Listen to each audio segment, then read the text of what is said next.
수요일 제가 회사 출근하는 날인데 일신상에 문제가 있어서 휴가를 냈고요. 일신상의 문제를 다 처리를 하고 시간이 남아서 좀 짧게 찍어볼까 생각을 하고 영상을 찍고 있습니다. 짧게 찍어질까 제 스타일에. 예, 그거는 좀 안 되면은 뭐 취소하고 나중에 올려야겠죠. 자, 어쨌든 하던 거 계속 이어서 합니다. 지금 제가 다루고 있는 거 기아공차 쪽 다루고 있었죠. 그래서 저번 시간에 기아공차의 종류에 대해서 간략하게 설명을 드렸습니다. 1시간짜리가 간략한지는 모르겠지만 어쨌든 간략하게 설명을 드렸어요. 자, 형상, 자세, 위치, 흔들림의 대분류가 존재를 하고요. 그 대분류 속에 이제 요렇게 있었다. 그리고 대략적으로 이제 이런 것들이 있다라고 했고, 이 표가 나오면서 여러분들이 반드시 해야 되는 거, 제가 말씀드렸죠. 아마 지금쯤은 다 외우셨으려나? 제 앞에 있는 명칭과 기호, 그 다음에 뒤에 데이터의 사용 유무까지 같이 외워두실 필요는 있어요. 요 정도는 암기해야죠. 아무리 우리가 이제 어떤 계산을 하는 직업이다라고 하더라도. 그래서 이제 요 정도는 외워야 한다. 라는 거고, 뭐 이 기호 외우는데 저도 그렇게 오래 걸린 것 같진 않아요. 한 두세 번 보니까는 그냥 바로 외워지던데. 기호 형태가 워낙 직관적이고, 특성을 갖고 있는 그 이 명칭과 딱 부합되는 형태의 기호를 갖고 있기 때문에 크게 문제되진 않을 겁니다. 이거에 대한 이제 세부적인 내용은 요 뒤에 있는 세부 내용, 이렇게 있어가지고 그쪽으로 가시면 세부 내용이 있는데, 그건 나중에 이제 하나씩 제가 다 따로따로 설명을 드리면서 다루기도 할 겁니다. 자, 어쨌든 이렇게 했고요. 내용 들어가기 전에 한 가지 안내 드릴게. 아마 제가 전에 올렸던 PDF 파일 다운로드 받아보시면은 상당히 버벅거릴 거예요. 이게 저도 이제 지금 막 안 사시는데 오토캐드에서 다이렉트로 PDF로 내보내니까 작성된 문자들을 모두 주소의 형태로 기억을 하고 있더라고요. 어크로벳에서.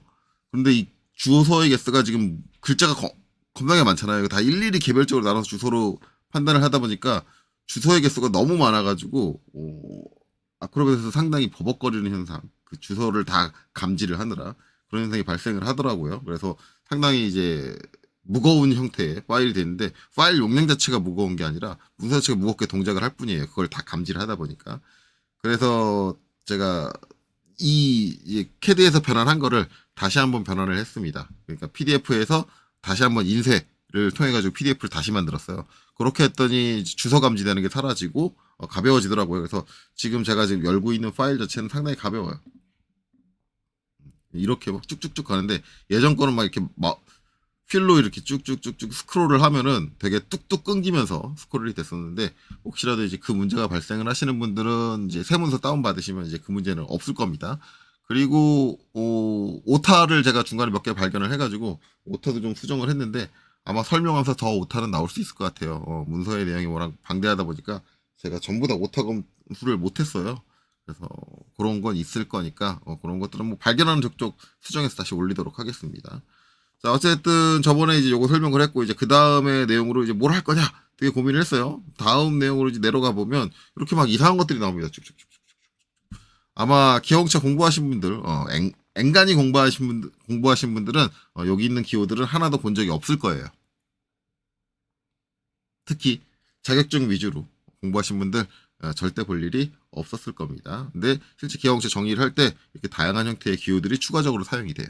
요거에 대해 전부 다 설명을 할 거냐라고 한다면 일단은 전부 설명은 드리긴 좀 어려울 것 같아요. 되게 이제 어려운 부분도 있고 복잡한 부분도 있고 그러다 보니까 전부 다 설명을 하지 않고 이제 여기서 이제 많이 쓰이는 것들은 특히 이제 그런 것들에 관련돼서 설명을 드릴 겁니다. 나머지는 요 뒤에 이제 세부 내용 해가지고 절들이 써 있잖아요. 4.2.2.12에 가면 그 이제 케이스 교육에 나와 있는 설명들이 그대로 적혀 있으니까 그걸 보시고 여러분들이 이해를 하시면 돼요. 왜냐면 저도 제대로 이해 못하는 부분에 대해서 제가 무리하게 설명을 하려고 그러면 오해를 일으킬 수가 있기 때문에 제가 이해한 개념을 기반으로 설명을 하기 때문에 아마 여러분들이 해석하면 또 다른 해석이 나올 수도 있기 때문에 이 부분들은 이제 제가 꼭 필요하다 이런 것들은 꼭 알아야겠다라고 하는 부분들만 설명을 드릴 겁니다. 그래서 이건 이번 시간에는 안 할 거고 넘어갈 거예요. 넘어가고 지금 이제 우리가 다뤄야 되는 건 결국은 뭐냐? 여기 있는 것 중에 공차 지시자입니다. 공차 지시자가 어떻게 생겼냐에 대해서 이제 설명을 드리려고 해요. 지금 보면 두 가지가 있는데 하나는 데이텀이 없는 애, 하나는 데이텀이 있는 애. 이렇게 돼 있죠. 차이만 있고 여러분들이 익숙히 눈에 익은 기아공차의 이제 형태는 이런 형태겠죠. 이렇게 돼 있다. 자, 그래서 이제 저거에 대한 내용을 설명을 드릴 거다. 그래서 일단은 여기 있는 내용들은 넘어가자. 넘어가면 이제 이렇게 나옵니다. 공차 형체. 이제 여기서부터 설명이 되는데 얘를 먼저 볼 게 아니라 더 내려가서 요거. 자, 일단 기아공차 정의하는 형태는 이렇게 생겼습니다. 이렇게 생겼는데 여러분들 봤을 때 저것도 처음 보는데 저건 또 뭐야? 기아공차가 저렇게 복잡했어? 라는 생각을 하실 거예요. 예, 실제로 기아공차는 복잡했습니다. 자, 일단은 이렇게 돼 있고요. 요 화살표 지시선 앞에 지시선이죠. 지시선은 이거를 이제 만약에 왼쪽에 붙이겠다 그러면 이렇게 붙여야 되고 오른쪽에 붙이면 이렇게 붙이게 됩니다. 이렇게 붙이게 돼요. 요거 차이가 발생되는 게 요 C라고 돼 있는 거. C는 인접지시자입니다. 인접지시자의 위치가 바뀌고 나머지는 위치가 안 바뀌어요. 요 B라고 돼 있는 거는 이제 평면과 형체 지시자인데 요 B라고 돼 있는 거는 안 바뀐다. 안 바뀌고 그냥 그대로 뒤로 가고 그 뒤에서 지선이 나온다. 이런 형태고 요 B도 여러분들이 본 적은 없을 거예요. 일반적으로.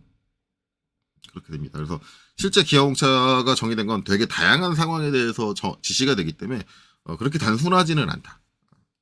어쨌든 요 전체 구성에서 요 앞에 요거를 지시선이라고 하고요. 그 다음에 이제 우리가 익숙하게 봐왔던 여기 이제 기아공차 기호가 들어가고 공차 값이 들어가고 그 다음에 이제 데이텀 참고해야 되는 데이텀이 지시되어 있는 요 형태를 일반적으로 공차 지시자라고 하고요. 이거를 이제 케이스 규격 문서에서 이제 중간에 나중에 얘기가 나올 텐데 공차 프레임이라고도 부릅니다. 공차 프레임이라고 나오고 이제 그 뒤에 있는 건 요거 뭐냐? 평면과 형체 지시자라고 돼 있는데 요거는 요 위에 표 아까 우리가 건너뛰었던 표에 나와요. 건너뛰었던 표에 보면은 이렇게 보조 형체 지시자다라고 이렇게 쭉 나오는데 여기서 요 ACS는 거기에 작성되는 게 아닙니다. 그 외에 나머지 기호. 그러니까 아까 기호가 하나만 보였는데 나머지 기호들 이렇게 조건에 따라서 이게 집합 평면을 지시할 거냐, 방향 형체를 지시할 거냐, 자세 평면을 지시할 거냐, 교차 평면을 지시할 거냐 이렇게 해서 요 뒤에 붙고요. 요거의 개수는 제한이 없습니다. 나는 교차 평면도 지시해야 되고 자세 평면도 지시해야 돼 그러면 요 기호가 두 개가 다 붙어요 뒤에 쭉 내가 필요한 만큼 그렇게 작성하게 돼 있어요. 그래서 요 보조 형체 지시자가 들어가는 공간이 바로 요 칸이다. 라고 생각하시면 되고 인접 지시자는 텍스트의 형태로 붙는 겁니다. 그러니까 간단하게 텍스트 형태로 어떤 걸 지시할 수 있는데 여기 추가적으로 지시할 수 있는데 아까 보조 형체 지시자에 보면 유일하게 하나만 알파벳으로 ACS라고 약자가 써 있었잖아요.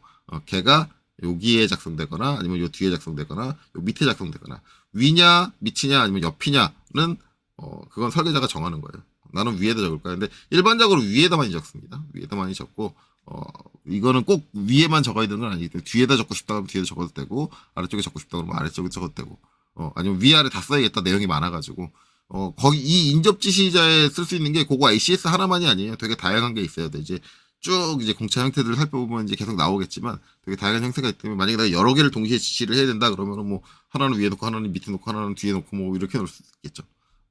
어쨌든 요런 데에 지시를 추가적인 지시를 해줄 수 있다. 즉 기아공차라는 게 되게 다양하고 복잡한 상황에 사용되기 때문에 옵션 자체가 되게 많습니다. 그 옵션들을 정리해 놓은 게 우리가 위에서 봤던 이 표고요.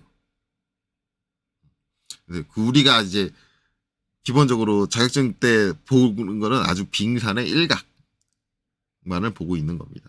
그래서 이런 게 있다. 라는 거고 어느 정도까지는 여러분들이 아실 필요가 있다고 생각을 해서 할 거고요. 그 다음에 이제 또 한 가지 기호 알아야 되는 게 여러분들 많이 봤던 거 데이터 명치 지시자. 요게 있죠. 데이터 명치. 이런 식으로 지시가 된다. 근데 이제 딱 요것만 있는 게 아니라 삼각형에 요 속이 비어 있는 것도 있습니다. 그것도 쓸 수 있다. 돼 있는 거고. 어쨌든 데이텀 형체는 이제 이렇게 지시를 한다. 그리고 이제 여러분들이 익숙지 않은 건 이제 데이텀 표적 지시다. 데이텀 타켓이라고 부르는데 데이텀 표적 지시자. 이런 게 있고, 그 다음에 뭐 접형체, 자세만 구성, 뭐 이런 것들이 있다. 그 다음에 포락 요구사항, 뭐 이런 것도 있고. 어쨌든 저 기호는 나중에 살펴보자. 어쨌든 데이텀 기호에 대해서는 이제 저 형체만 이제 여기서 보고 넘어갈 거고요. 이 문서에서는 이제 저 데이텀 기호에 대한 상세적인 내용은 없습니다. 데이텀 기호에 대한 세부적인 사항은 데이텀에 대한 이제 제가 케이스 규격 문서를 따로 올렸죠. 거기에 별도로 정리되어 있어요. 거기서 내용을 봐야 되고, 일단 이제 저런 형태가 붙는다라는 걸 알고, 그 다음에 우리가 봐야 되는 건 이제 공차의 형체를 어떻게 지시할 것이냐에 대해서 얘기를 해야 됩니다. 그래서 이 표는 건너뛰었으니까요. 자, 그래서 이제 여기죠. 공차 형체 지시. 이렇게. 자, 공차 형체 지시에 대해서 세부적인 내용을 한번 봐야 될 거예요. 이거를 이제 제가 일일이 읽을 건데, 이제 달리 명시하지 않는 한, 따로 명시하지 않는 한, 중요한 거. 기하 명세는 하나의 완전한 형체에 적용한다라는 말이 제일 처음에 나와. 응? 저게 무슨 소리야? 하나의 완전한 형체? 어떤 형체? 요게, 요런 얘기가 나오죠. 자, 이게 이제 무슨 얘기냐? 자, 여기 있는 걸 가지고 할까요? 얘를 가지고 할게요.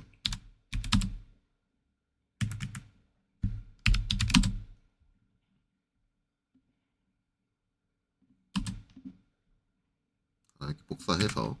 자, 요 뒤에 거는 지금 나올 게 아니니까 뺄게요. 빼고. 자, 이렇게 됐어요. 자, 이렇게 됐고, 지금 보면, 요렇게 붙어 있잖아요. 요렇게. 요렇게 붙어 있으면 이게 뭐예요? 지시선이 누굴 가르치고 있어요? 아, 이면을 가르치고 있어요. 즉, 공차 형체는 뭐냐면, 이면이라는 얘기입니다. 이면인데 하나의 완전한 형체를 적용한다. 이게 무슨 의미냐면, 지금 요렇게 지시를 하면 이면 전체를 의미한다. 전체다. 이면 전체다.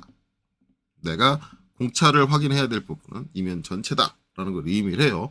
대신에 공차 형체가 하나의 완전한 형체가 아니라고 한다. 마우스 포인터 잘 안 보이네요. 저기 있네. 찾았다. 완전한 형체가 아닌 경우에는 자, 여기를 참고해라. 2.4.2를 가던가 5절과 7절. 이거 옛날 문서 다운로드 받으신 분들은 여기 5절과 7절이 아니라 아마 오타가 나 있기 때문에 9절과 11절. 그래서 정확히 말하면 오타는 아니고요. 원래 KSV 규격문서에서는 9절과 11절이에요. 즉 저게 5절과 7절이 됐다는 건 제가 뭐예요? 중간에 있는 절을 통째로 다 드러내버렸다라는 의미죠. 거기에 또 디테일한 내용들이 더 있을 거다라는 거예요. 상당히 많이 줄였어요. 70몇 페이지인데 그게 많이 줄인 건가? 라고 생각할지 모르겠지만 엄청나게 많이 줄인 겁니다. 어쨌든 그렇다. 자, 그래서 저기가 아마 내용이 있다라는 건데 이렇게 전체를 지정하지 않을 경우가 있냐? 여러분들이 이제 일반적으로 자격증 공부를 할 때는 그런 경우가 없었겠지만 이게 이제 여기서 찾는 게 빠를 테니까 여기서 가볼게요. 저 이제 저쪽 절에 가면 이제 어떤 내용이 나오느냐? 예, 이런 내용이 나오죠. 이렇게. 이게 뭐냐? 이 윗면 전체가 아니라 이 공차를 적용되는 것은 이 부분만이다. 이런 경우가 있어요. 저렇게 명기되는 거. 즉 이런 표기가 없는 한 특정 지역만 요 밑에도 이렇게 나오거든요. 이렇게 여기서 이면인데 이면의 전체 길이 요 방에서 전체 길이가 아니라 3mm 빼고 9mm 그다음에 요 뒤 남은 거 빼고 이렇게다. 이렇게 지시할 이유가 있을까요? 라고 하시는 분들이 계세요. 네, 있어요. 왜냐하면 우리가 지금 이게 도면으로 보니까 이게 수평선인데 우리가 측정을 할 땐 저게 도면이 아니죠. 실제 가공된 제품입니다. 제품을 가지고 이 조건에 부합되는가를 측정을 하는 거예요. 그러면은 내가 이 공차 형상을 측정을 하게 되면 저기가 저렇게 평평하게 가공되어 있는 게 아니라 아이고 잘못 눌렀다. 여기가 이제 이렇게 우둘두둘 이렇게 가공되어 있을 거예요. 그러면 내가 이제 실제 사용되는 면이 요만큼만 사용을 하는 거다. 이 전체 면 중에서 나머지는 여기까지 오기 위해서 어쩔 수 없이 있는 거고 요만큼만 사용을 한다 그러면 이만큼에 있는 이 면의 조성이 되게 중요한 거예요. 저 조성이 이럴 수가 있어요. 어차피 우둘두둘한 거의 연속이니까 이쪽의 우둘두둘함이 전체적인 방향성을 밑으로 다운되는 각으로 아이고 이렇게 하면 저게 수평을 펴지네요. 캐드로 그릴까요?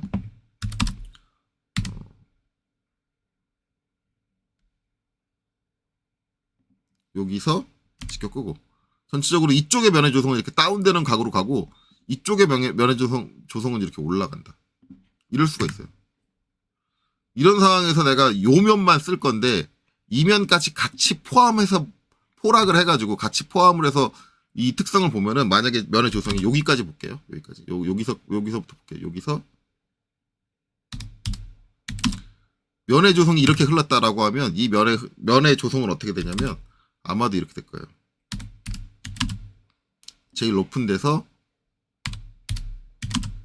제일 높은 데.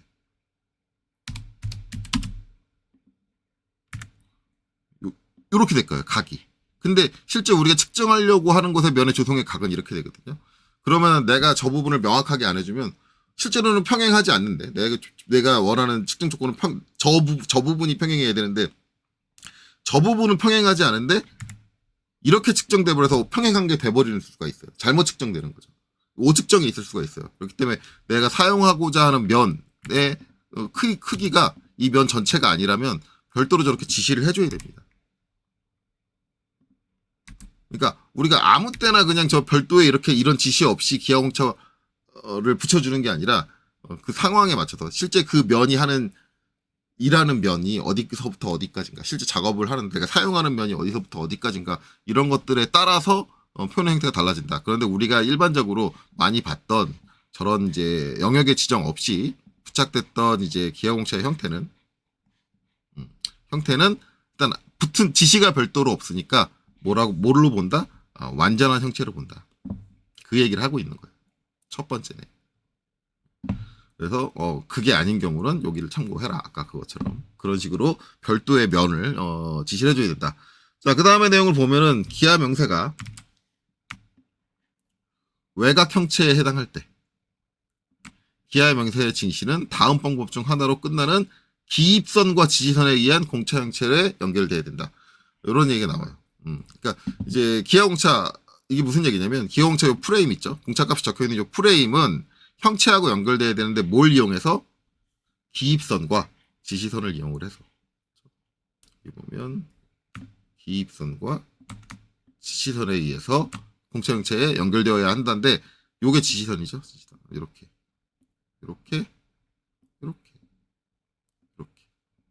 네, 저렇게 지시선에 의해서 형체와 연결되어져야 한다. 그렇죠? 저렇게 되는데 그럼 기입선은 뭐냐? 기입선은 이제 이걸 얘기해요. 이렇게 별도의 지시선이 하나 있고 요 지시선 위에다 이렇게 붙여주는 지시선이 따 있다. 그럼 얘는 지시선이라고 하고 얘는 뭐라고 하느냐? 기입선이라고 해요.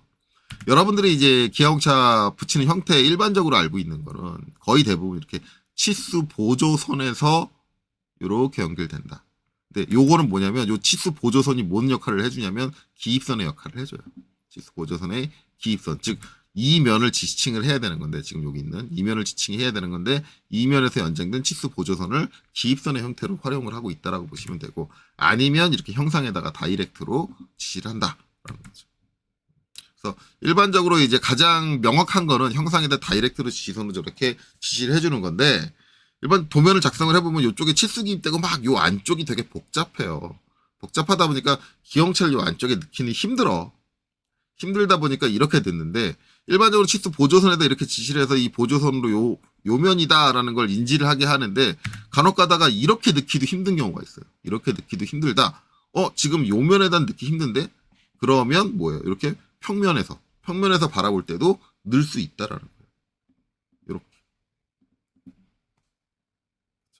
그러면은 지금 얘는 뭐냐? 요 끝이 점으로 돼 있죠. 점으로 돼 있으면 지금 바라보고 있는 이면에 내가 기하공차를 지시한 거야 라고 표시된 거예요. 이렇게 표시할 수도 있다. 기입선을 활용을 해서 자 이렇게 되는 거죠. 자, 그래서 이제 두 번째 내용은 그거다. 기입선과 지선에 의해서 연결되어야 한다라는 거죠. 자, 그 다음에 이제 나오는데 이 형태를 두 가지로 얘기를 해요. 2D에다가 3D에다가 나오는데 이 두 내용 잘 읽어보시면 똑같습니다.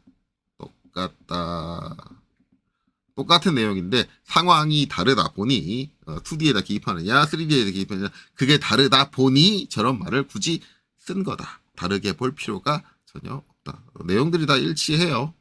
일치. 그건 이제 직접 읽어보시면 아시겠죠.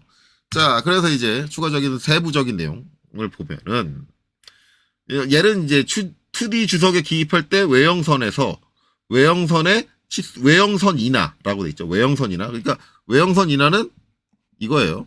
이렇게 요걸 익스플로드로 깨는 게 낫겠네요. 지금 요 면을 지칭할 때 요 면의 외형선에다가 이렇게 붙여줘. 그러니까 여기서 말하는 뭐예요? 외형선 인하.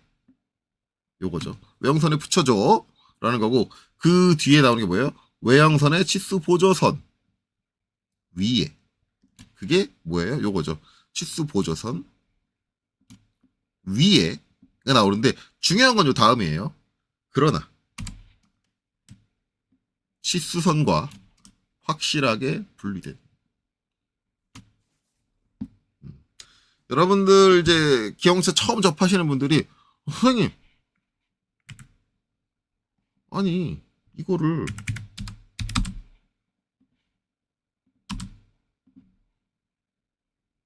처음에 가장 많이 받는 질문이에요.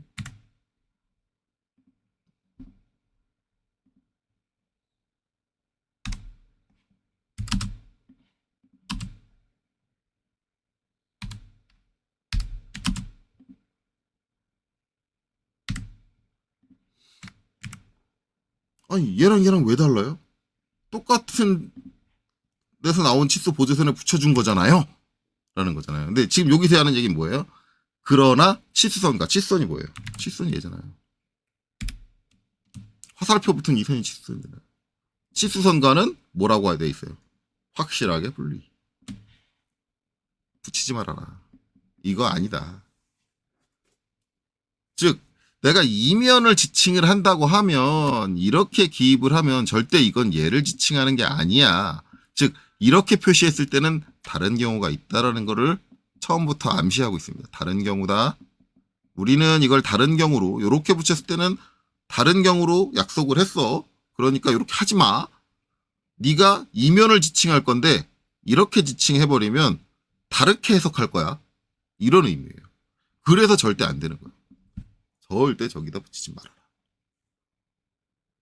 근데 여러분들이 붙이기 좋은 건 뭐냐면 이거 지시선 그릴 때 여러분들 그리기 편한 게 뭐냐면 지시선할 때 L이 할 거 아니에요. L이 해가지고 이렇게 딱 하고 여기 딱 잡히잖아요. 근데 여기는 이렇게 중간점 아니면은 다른 데는 안 잡힐 거 아니에요. 만약에 중간점 꺼놓으면 요 끝점밖에 안 잡힐 거 아니에요. 그러니까 중간에 어디를 잡는 게 더 불편해.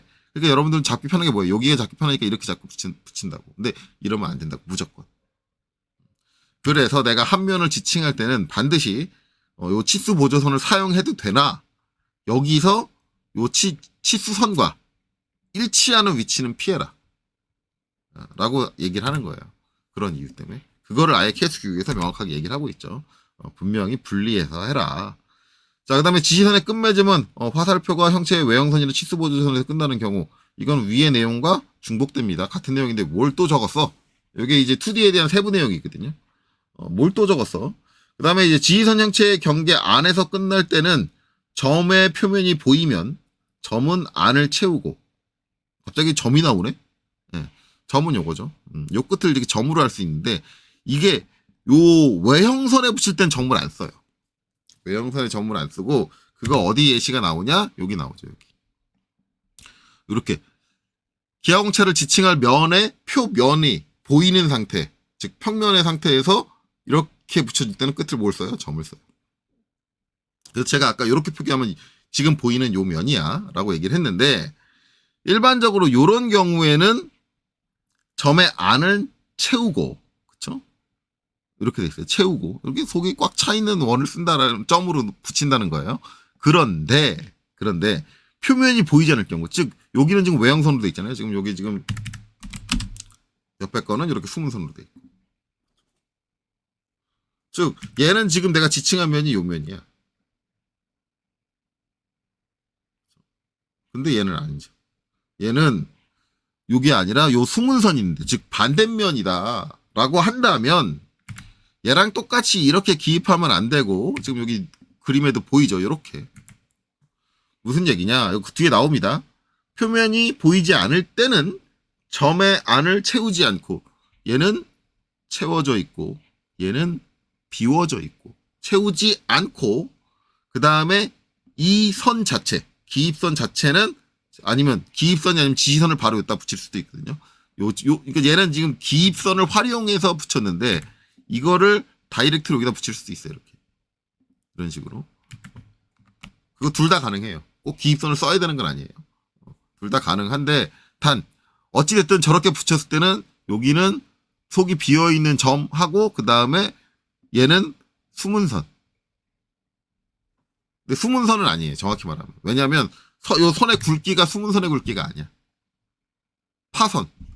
여기서 지시선은 파선이다라고 돼 있죠. 수문선이라고 안 돼 있고 파선의 형태. 선의 형태만 파선이고 선의 굵기는 치수선과 동일한 굵기입니다. 가장 가는 굵기. 그래서 이렇게 표현해줘야 된다. 그래서 면에다 표기를 해줄 때는 이게 지금 내 눈에 보이는 면이냐. 만약에 얘를 이렇게 안 하고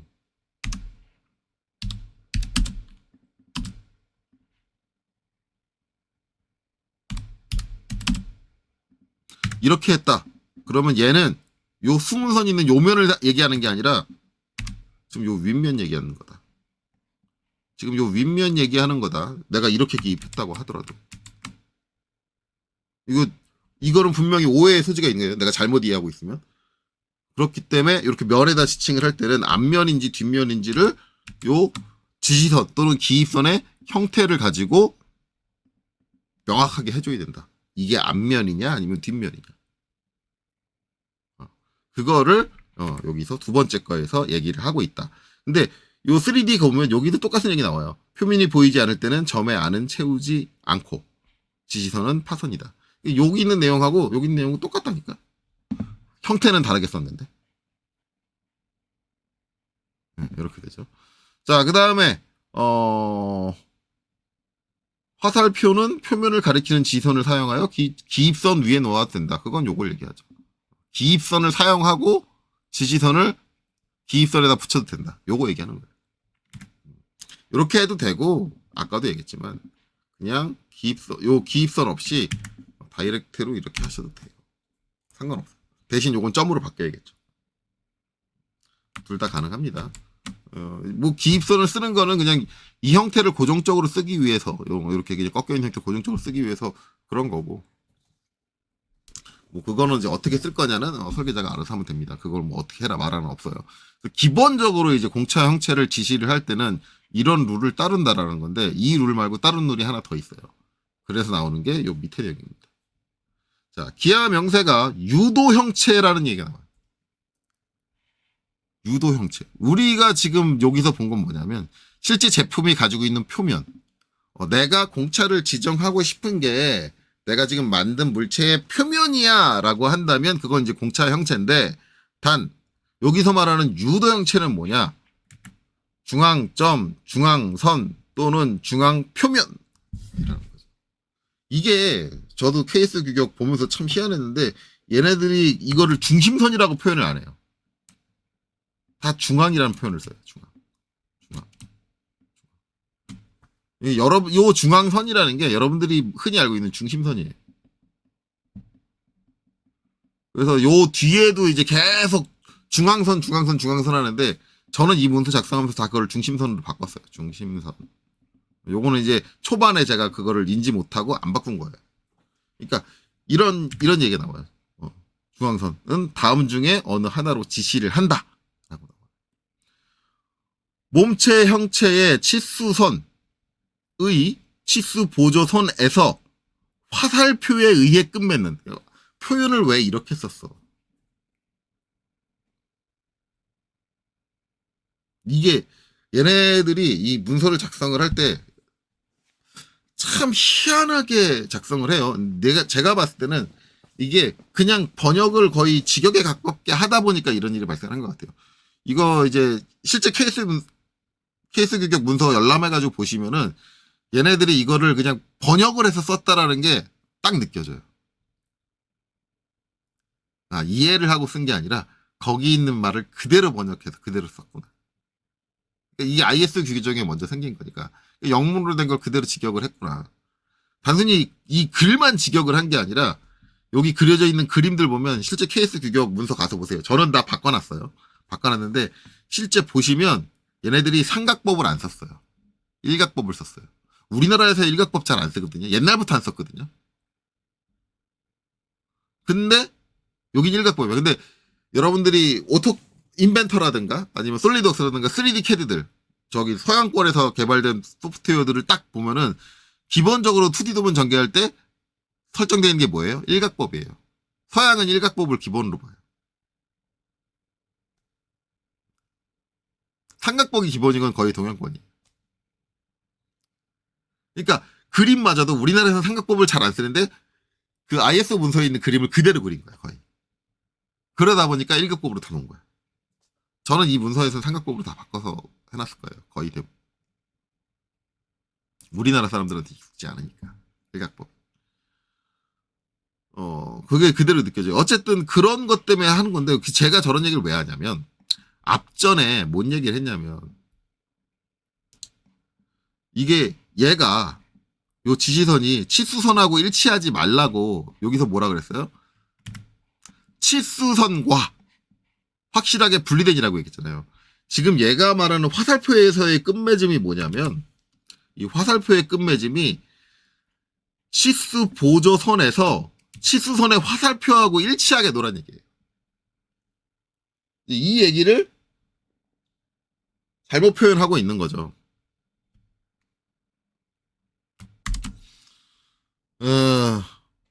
잠깐 전화가 와서 잠깐 끊겼는데 잠깐 끊었는데 물론 이제 영상에는 이제 끊긴 게 안 올라가겠지만 잠깐 제가 좀 버벅거렸죠. 어쨌든 이거를 화살표라고 굳이 표현을 하는 게 참 애매하다 이거죠. 여기서는 치수 보조선이라고 얘기를 해놓고 아니 치수선이라고 얘기를 해놓고 왜 여기서 화살표를 했냐?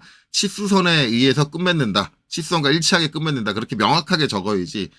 상당히 애매하게 했는데 이런 번역이 있는 이유가 분명히 이제 영문 버전에 저기 이제 에로우라는 말이 써 있었을 거예요. 그러니까는 에로우하고 화살촉하고 일치시켜라는 말을 저런 식으로 번역을 한 것 같아요.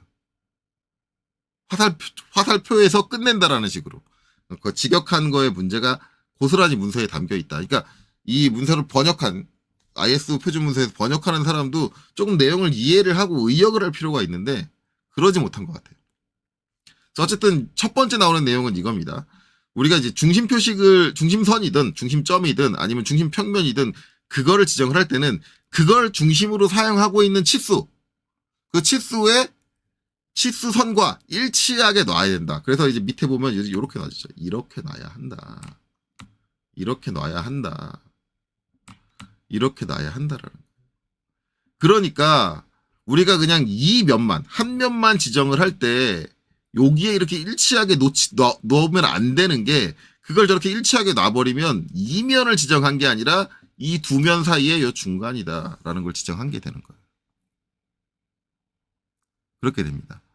여기에 관련돼서 이제 전산환경 기계제도 기능사에서 되게 잘못하고 있는 게 하나 있어요. 지금 서적이든 뭐든 강사님들이 하는 것 중에 잘못되는 게 하나 있어요. 저기에 관련돼서. 그게 뭐냐면 그건 이제 요걸 보고 하면 안 되고 요걸 보고 해야겠네요. 여기서 이제 대부분 이제 이건 미리 정답을 공개를 하는 거지만 이면 그다음에 이면 요 양면이거든요. 요 양면이 어찌됐든 원래 이제 원칙상으로는 요 축과 수직이어야 돼요. 축과 수직, 직각을 이루어야 되는데 이거를 축과 이면의 수직을 측정하기가 좀 불편해요. 안 되는 건 아닌데 불편하고 어려워요. 그러다 보니 이 바닥면과 이 측면을 직각으로 정의해주는 기하공차를 붙여요. 직각도를 붙이는 거죠. 직각도를 붙이는 건데 이걸 표현할 때 어떤 식으로 표현을 하냐면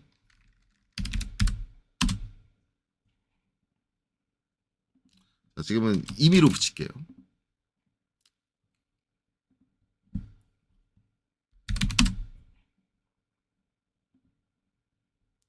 이 붙이는 방법에 대해서 나중에 자세하게 할 겁니다. 지금은 대충 하고 있는데 나중에 자세하게 할 거예요.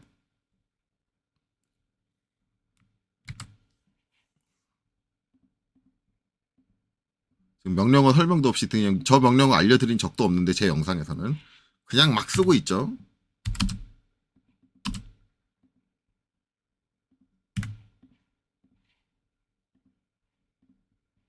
치수로 보내죠. 자, 우선 바닥면을 데이텀이다 라고 지정을 해요.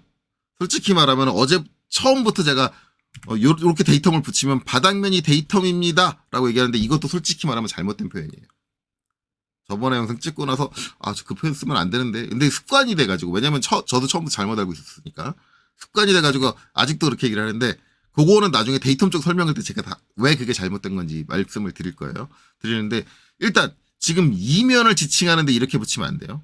근데 이거는 강사님들도 안 틀려요. 이건 다 똑같이 맞게 해요. 그래서 대부분 요걸 이렇게 잘못하는 건 학생들이에요. 학생들인데 학생들이 이렇게 작성한 걸 제가 지적을 하면 학생들이 꼭 그래요. 아니 이거를 치수보조선 여기다 붙이고 요 바닥에서 나온 치수보조선 붙이는데 이거를 얘랑 일치하게 붙이나 마나 뭔 상관이에요 라고 하는데 데이텀도 똑같아요. 공차지시랑 똑같다고요. 무슨 얘기냐면 이렇게 데이텀을 잡아버리면 이게 이면에 대한 데이텀이 아니라 이면이 데이텀입니다가 아니라 얘랑 여기 치수 보조선 여기 사이에 가운데란 얘기예요. 아이고, 자꾸 왜 뭐가 한글인가? 요 중간 얘가 데이텀이란 뜻이에요. 지금 여기서 나오는 이 의미 때문에 이게 된다고요. 그러니까 그 중앙을 잡는 게 아니라 우리는 지금 요 바닥이 기준입니다라고 했으면 정확하게 이렇게 가야 되는 거예요. 치수 보조선의 중간에 들어와야 된다. 뭐 이게 정확하게 중간은 아니어도 어쨌든 이 치수선과 일치하지 않는 곳에 이렇게 데이텀이 들어와줘야 돼요. 근데 요거는 강사님들은 안 틀려요. 그리고 아마 여러분들이 서점에 사는 그 교재에도 저건 틀리지 않았을 거예요. 다 요건 맞게 해요. 그 다음에 문제는 뭐냐면 여기에 직각, 요 측면의 직각을 지정을 하는데 이걸 어떤 식으로 지정을 하냐면 이렇게 할 거예요.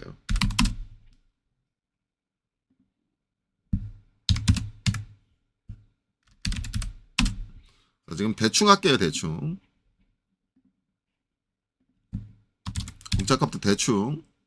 그 다음에 데이텀은 아까랑 똑같이 A.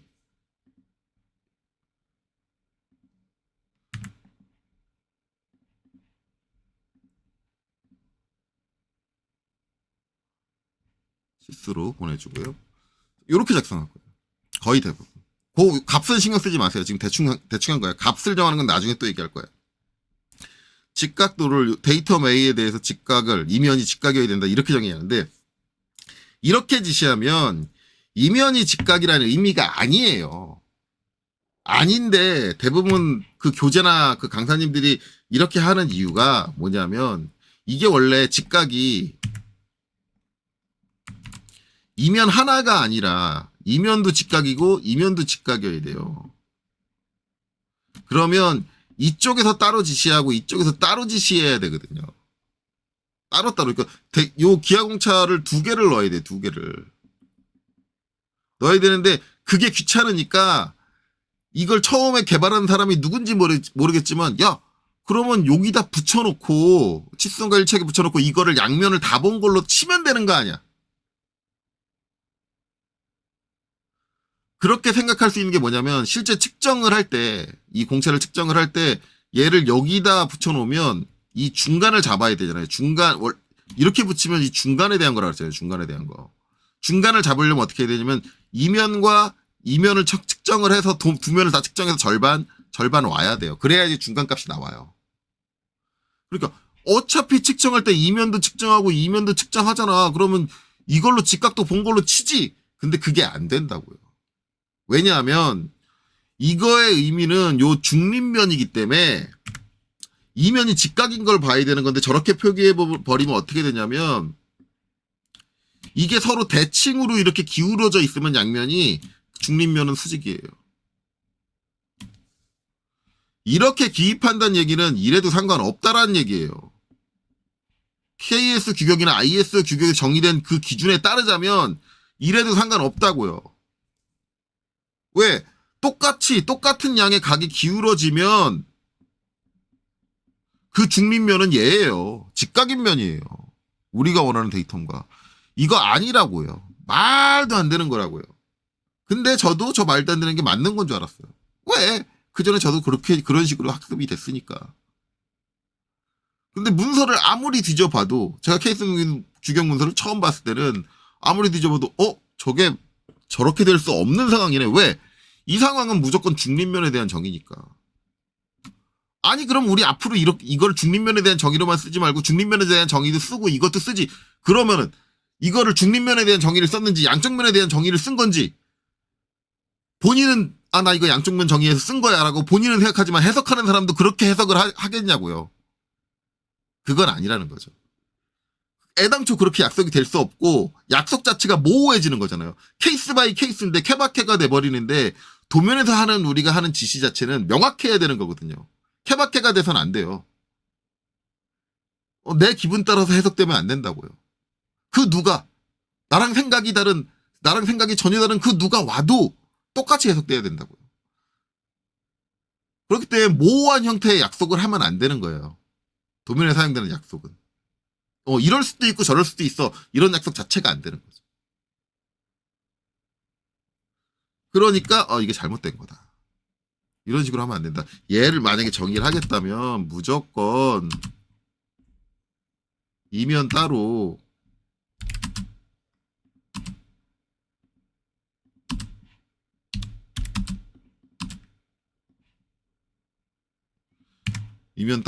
무조건 이렇게 정의해야 된다.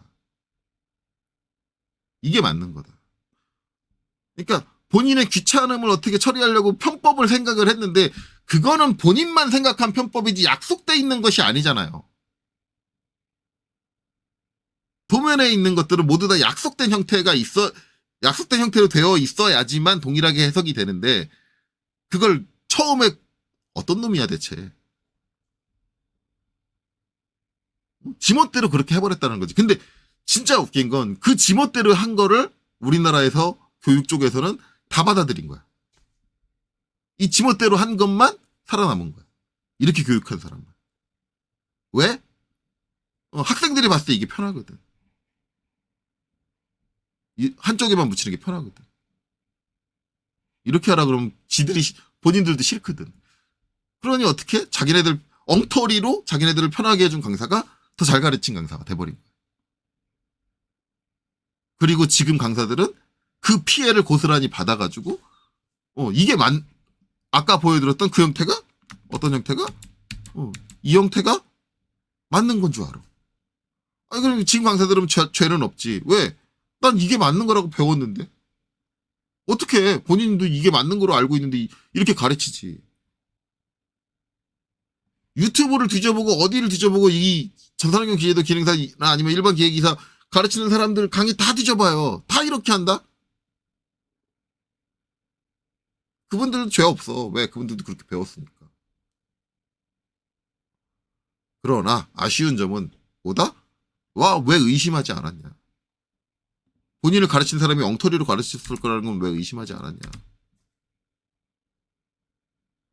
자, 그렇기 때문에 저 부분에 대해서는 케이스 교육에 명확히 나와 있다. 저런 식으로 쓰면 무조건 그 중앙에 있는 중립면에 대한 지시, 중립면이 아니면 중심축에 대한 지시, 아니면 중심점에 대한 지시다. 절대 저렇게 쓸 수 없다라는 거예요. 자, 그런 부분을 주의해야 한다. 그래서 가장 중요한 내용이 처음에 나와 있습니다. 나와 있는데, 자, 그 뒤에 또 헷갈리는 말이 하나 적혀 있어.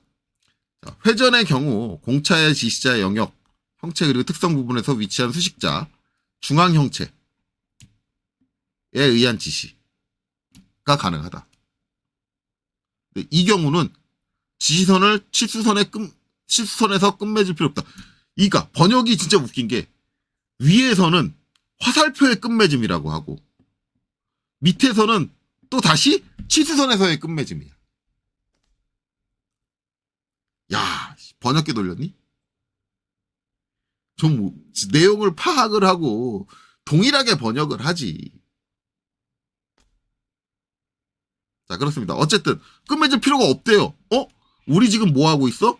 중심 유도형체 하고 있잖아요. 유도형체. 중심선, 중심점 아니면 중심표면에 대해서 하고 있는데 근데 선생님 필요 없대요. 끝맺을 필요. 그럼 모호한 표현이 가능한 거 아닙니까? 이거 읽으면 대부분 그런 질문을 할 수가 있어요.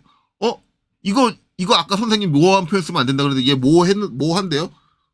그냥 정의할 때도 중심선에서 끝맺지 않아도 되고 중심선 정의할 때도 중심선에서 끝맺을 필요가 없으나 라고 하는데 중요한 거 뭐예요? 그 앞에 있죠. 뭘 쓸 때? 중앙형체 A를 쓸 때. 이 기호가 들어갔을 때는 밑에 있는 것처럼 이렇게 표면에 붙여도 이 표면을 측정한 게 아니고 이 치수의 중앙인 얘를 측정한 거다. 뭐 때문에? 얘 때문에. 얘가 들어갈 때만. 즉 이게 무슨 얘기냐면 일반적으로 이렇게 붙이는데 도면이 복잡하다 보면은 이렇게 붙이기가 어려운 곳이 나왔어. 이렇게 붙이기 힘들어. 그럼 뭐다? 그때는 뒤에다가 요 A라는 기호를 하나 붙여주고 그 다음에 작업을 해라. 그 값을 요 표면에다 붙여줘라. 그러면 요 치수선 끝에 딱 일치하게 붙여준 것과 같은 의미를 가진다. 이게 중앙 형체예요. 무슨 말인지 아시겠죠? 자, 그러니까 이렇게 중간에 요게 나와가지고 본의 아니게 뭘 설명을 했어요? 여기 나오는 기호 중에 하나를 설명을 해드렸어요. 여기 보면 중앙 형체 여기 나오죠. 유도공차 형체 왕세. 그래서 유도 형체에서 A. 요게 뭐다? 중앙 형체를 의미한다.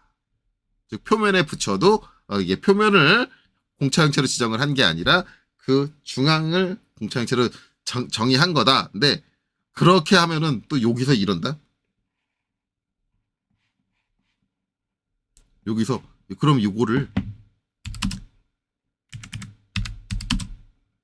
아이고 자꾸 왜 버벅거리니?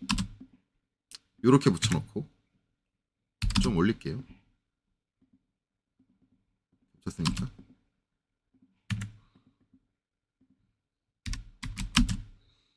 이렇게 붙여놓고 요래 놓고 뒤에다가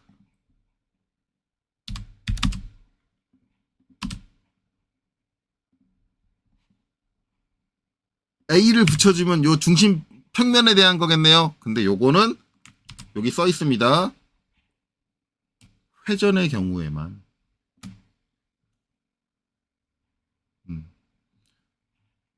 회전의 경우에만이에요. 그리고 요 밑에 비고에도 나와 있어요. 수식자 A는 회전에만. 무슨 얘기냐? 원형에만.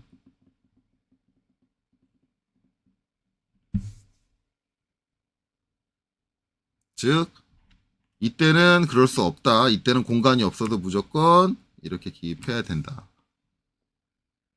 무조건 원형에만을 주의하셔야 됩니다. 이런 형체에다 이렇게 해놓으면 뭐예요? 무식한 사람이 되는 거죠. 이렇게 하면 안 된다. 저게 그러니까 중심면일 때는 안 된다는 얘기예요. 중심면일 때는 안 되고 중심점이나 중심축일 때만 자 이렇게 중앙 형체 A라는 기호를 사용해서 표면에다 붙여줄 수 있다라는 거를 인지하시면 됩니다. 저렇게 약속을 했다. 라고 해요. 자, 그 다음에 이제 필요하다면 표면 대신에 공차 형체가 선의 집합으로 규정하기 위한 교차 평면 지시자를 사용하여야 한다. 요거예요. 이제 나중에 요거는 설명을 해야 될 것 같아요. 지금 여기서 이야기는 조금 애매할 수도 있는데 이게 무슨 의미냐면 나중에 이제 실제 뭐 직각도라든가 아니면 직진도라든가 이제 세부 공차의 스타일에 대해 설명을 할 때 얘기를 하는데 우리가 측정하는 공차 표면의 대상이 우리가 요렇게 붙여주면 이 면 전체라고 했잖아요. 이 면 전체 이렇게 붙여주면 근데 이 면 중에 한쪽 그러니까 이게 어떤 식으로 표현하냐면 표면에 있는 뭐 선의 집합 이런 식으로 표현해요. 선의 집합이다. 그 얘기는 뭐냐면 여기서 정확하게 한쪽 방향의 선을 지칭을 할 때 그때는 이제 교차 평면 지시자를 통해서 그 선의 방향이 어느 쪽입니다. 라고 명확하게 지시를 해줘야 된다라는 거야. 그 내용이거든요. 선의 집합. 만약에 이제 저런 거를 지시 안 하면은 이게 아까 얘기했듯이 이제 요 뒤에 게 빠진다고 한다면 이 면에 대한 지시잖아요. 그러면은 이 선을 이렇게만 측정한다. 그러니까 그림이 이렇게 돼 있으니까 이렇게 측정한다가 아니라 이렇게 측정해도 상관없는 거예요. 솔직히 말하면. 왜? 이 선도 이 면이에요. 이 면의 일부잖아요. 아니면 대각으로 측정해도 돼요. 그런데 내가 이 필요한 공차형은 정확하게 내가 원하는 방향, 이 방향으로만 가야 돼. 라고 한다면 내가 이 선을 그리는 이 선을 포함할 수 있는 교차 평면, 지금 얘는 교차 평면이거든요. 교차되는 평면을 지정을 하는 거예요. 그래서 B, 내가 이렇게 측정하는 측정선을 그리는데 이 측정선은 B라는 평면과 평행한 평면상에 그려진 선만 인정을 할 거야 라고 한다면 이 면에 있는 이쪽 방향의 선들의 집합이다 라고 의미를 하는 거예요. 그런 거를 규정을 할 때는 이렇게 교차평면 지시자가 있는데 이게 교차평면 지시자만 있는 게 아니라 앞서서 보여드렸던 것처럼 아이고 밑으로 내려와 버렸네. 보여드렸던 것처럼 그런 것들을 지시하는 게 다양한 게 있어요. 임의의 횡단면이 있고 교차평면 지시 있고 자세평면도 가능합니다. 자세를 지시하는 평면. 그 선의 자세를 지시해 주는 거예요. 방향 형체 지시자도 있고 방향을 지시해 줄 수도 있고 집합평면 지시자도 사용이 가능하다. 이런 식으로 해서 추가적인 이제 방향을 내가 이제 측정하는 측정 방향을 지시를 해서 그 선에 내가 측정해야 되는 선의 방향, 그 표면상에 있는 표면상에 있는 선의 방향을 명확하게 해줄 수 있다라는 내용이 이제 이 내용입니다. 자, 그다음 명세에서 정의한 공차역은 데이터 평면 A의 평행하고 이제 0.05. 요건 요 위에 거에 대한 해석입니다. 해석. 아까 제가 얘기했죠. 이렇게 되고. 그 다음에 이제 뭐 공차역, 가벼운 공차역 뭐 이런 것들은 나중에 설명하면 될 것 같아요. 어쨌든 제가 오늘 설명하려고 하는 이제 중요한 룰은 이제 기하공차의 이제 요 기호가 어떻게 생겼냐. 이렇게 생겼습니다. 라는 거고 첫 번째. 두 번째는 얘를 붙였는데 표면에도 붙이는데 어떻게 붙이느냐. 이 두 가지에 대한 거예요. 근데 주의해야 될 것. 이 기하 공차가 이렇게 생겼습니다는 대부분 그냥 보시면 다 알아요. 보시면 다 아는데 중요한 거 얘를 붙일 때 여기 치수선하고 일치하게 붙인다, 뭐 일치하지 않게 붙인다. 이런 것들에 대한 개념이 조금 학생들이 어려워하는 것 같아요. 언제는 일치하게 붙이고 언제는 일치하지 않게 붙이고. 그러니까 결국은 내가 이제 그 공차를 측정하고자 하는 대상이 누구냐를 명확하게 알아야 돼요. 형체가 가지고 있는 형상 표면 자체냐. 그렇다고 한다면 치수선과 일치하지 않게 붙여야 한다가 중요한 거고, 만약 그게 어떤 형체가 가지고 있는 표면에 의해서 유도가 되는 유도 형체냐. 그렇다고 한다면 그 유도가 될 수 있는 표면이 갖고 있는 치수선과 일치하게 놓여야 한다. 만약 이렇게 일치하게 놓기가 어려운 상황일 때 이 형상 자체가 회전체라고 한다면 표면에다 붙여주고 이게 요 중심을 의미합니다 라고 표기하기 위해서 뒤에 이렇게 기호 A라는 기호를 붙여준다. 중앙형체 기호를 붙여준다. 이렇게 기억하시면 돼요.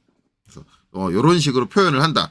이걸 하면서 제가 더불어 데이텀 할 때 한 번 더 얘기를 할 거지만 그때 나왔던 거를 얘기를 하는데 데이텀을 요 치수선과 일치하게 붙인다. 아니면 요 치수 보조선에 치수선과 일치하지 않게 붙인다도 똑같은 이유로 전혀 다른 의미로 작용을 한다. 라는 걸 중요하게 아시면 되고, 그렇기 때문에 우리가 이제 전산응용 기계도 같은 이런 문제를 풀 때 요 측면에 양측면에 직각도를 기입을 하는데 그거를 치수선과 일치하게 해서 한쪽으로 빼는 행위 자체는 그렇게 하기로 약속된 적이 없다라는 게 제일 중요합니다. 그리고 그렇게 기입을 하게 되면 잘못된 방식으로 해석을 해서 잘못된 측정이 이루어지고 실제적으로 불량이 난 제품이 합격입니다 라고 올 수도 있고, 실제로 합격인 제품이 불량입니다 라고 빠져나갈 수도 있는 거다. 즉 그렇게 하면 애매모호한 표현이 되니 절대 그렇게 사용해서는 안 된다요. 그래서 지금 이 오늘 영상을 보신 분들에 한해서는 앞으로는 양쪽에다가 기하공차를 붙여야 되는데 그러면 요 치선과 일치해서 기하공차를 붙이면 된다라는 생각 자체를 안 가졌으면 좋겠어요.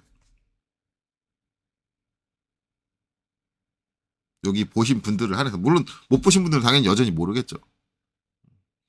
그리고 혹시 그거를 이제 잘못 알고 계신 분들이 계시다면 주변에 좀 전파를 해주셨으면 좋겠어요. 제 영상을 보라고 하시지는 않으셔도 상관없어요. 제 영상을 보라고 하실 필요까지는 없고, 물론 홍보해 주시면 저야 더 고맙겠지만 그렇지 않으시더라도 본인이 그분들께 알려드렸으면 좋겠어요. KS 규격 한번 딱 열어주고, 자 여기 이렇게 약속이 되어 있어. 그러니까 지금 이 표현은 말이 안 되는 표현이야. 앞으로는 쓰지 않는 게 좋을 것 같아. 라고 말씀을 해주시는 게 좋아요. 만약에 그 표현을 계속 쓰고 있다면 나중에 이제 실제 제품에 불량이 났을 때 가공 작업자가 그 내용을 인지를 하고 공격이 들어오면 그거는 100% 설계자의 잘못입니다. 내가 직각도를 잘못 명세해가지고 아까처럼 해서 측면이 분명히 직각이 안 나오는데, 야 네가 언제 양측면의 직각도를 지시했냐? 중앙에 있는 중앙평면의 직각도를 지시했지. 측정해봐라. 중앙평면은 직각 나온다 라고 작업자가 우긴다 라고 한다면 작업자 승, 가공작업자 승. 모든 책임, 거기에 대한 손실, 책임 누가? 설계자가 져야죠. 심할서를 쓰시든 책임지고 사표를 내시든 그건 설계자가 해야 된다. 자, 그런 일이 발생하지 않으려면 올바른 방식으로 기하공차를 사용하시는 게 좋다라고 말씀을 드리면서 이번 영상은 마쳐야 될 것 같아요. 자, 그럼 다음 영상은 뭘 할 거냐? 다음 영상은 이제 잠깐 여기 기하공차 여기서 벗어나서 이걸 하려고 합니다. 이게 아니지. 요거. 이제 기하공차 기호 형태에 대해서 알아봤잖아요. 형태에 대해서 알아봤으니까 요거. 이거를 이제 어떻게 그릴 거냐. 어떤 사이즈로 어떻게 그릴 거냐. 이 사이즈 규정이 어떻게 되느냐. 요거에 대해서 알아보도록 하겠습니다. 자, 이번 영상 여기까지 보시느라 수고 많으셨습니다.